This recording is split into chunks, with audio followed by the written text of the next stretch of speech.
look, a pastor might take some shots, and it's got to start at the top, right? I mean, if it's going to become culture in the church, pastors are going to need to obey the Bible, and maybe willing to lose a few members.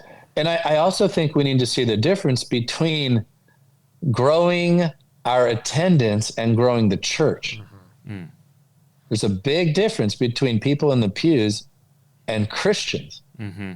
And like when Jesus in John 6 says, you can have no part of me if you don't eat my body and drink my blood. He does not offer a disclaimer. Yeah. He doesn't go, oh, by the way, this is symbolic. He doesn't give like 12 pages of theology. He says it. And then when they leave, he goes, are y'all going too? So as a leader, yes, we should love people. But what I tell our church and our school as often as possible is I love people most when I love Jesus most. I love people best when I love Jesus best. And if you do lose some people, because I don't know, I guess maybe they have an issue with healing, unless they're sick. Usually they don't have an issue at that point. But God will multiply whatever is lost. And I also think we need a deep compassion for the sick.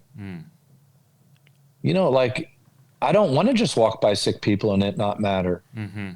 I mean, if I see a 28-year-old girl with stage 4 cancer that I lost a few years ago, a friend, we're talking about someone who thought they were going to watch their kids graduate. We're talking about kids who wanted their mom at their wedding. Yeah.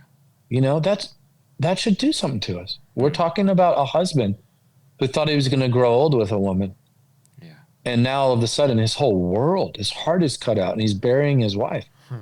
Should the pastor just walk by that tumor-ridden body and pretend that that's not happening? And sometimes we just don't know how to pray for the sick. Like Teskey said, look, I went to 7 years of seminary. I didn't even know you could do this. Right.